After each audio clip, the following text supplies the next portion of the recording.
I'm Dick Carpenter, and this is License to Work.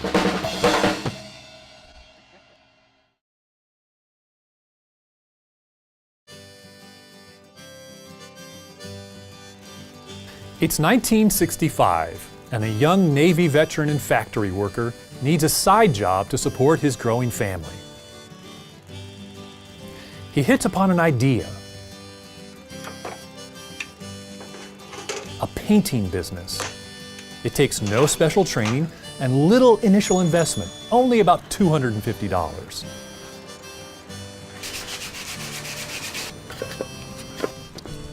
For almost a decade, he paints houses, barns, signs, businesses, anything people ask for. And each year, he brings in an extra $5,000, or in today's dollars, about $39,000.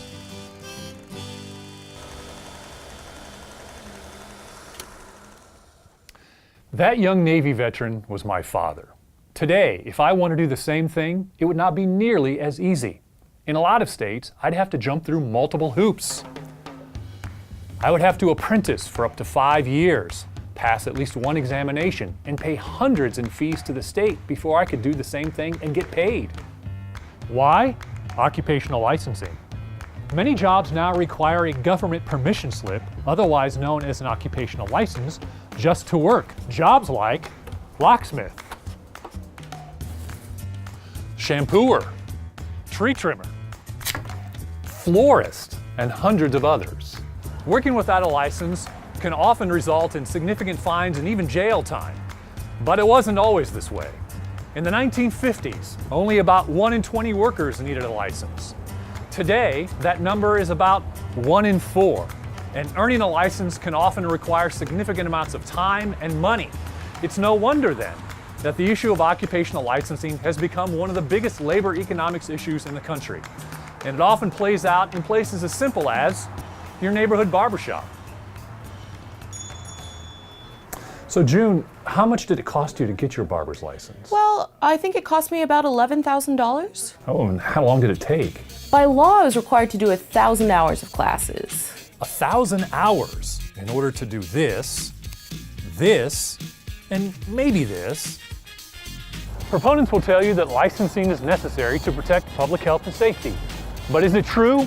We came here to the University of Minnesota, the Humphrey School of Public Affairs, to ask the preeminent researcher on licensing, Dr. Morris Kleiner.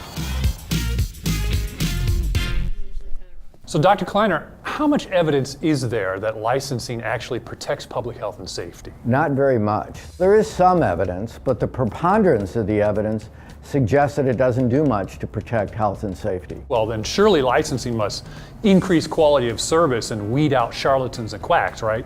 Well, my work suggests there's virtually no effect on overall quality. Well, if that's the case, then what does licensing do? Well, it's great for individuals who are fortunate enough to be licensed. And let me give you an illustration. Okay.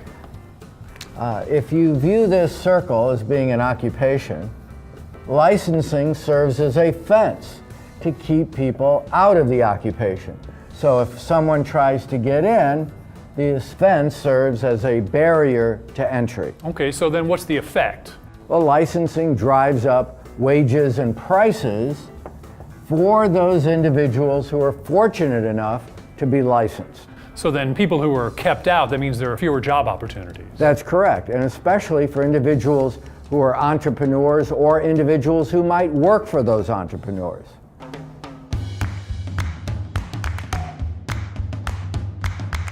That includes workers on the lower rungs of the economic ladder. Our study, License to Work, examines the licensing requirements for 102 lower income occupations across all 50 states and the District of Columbia.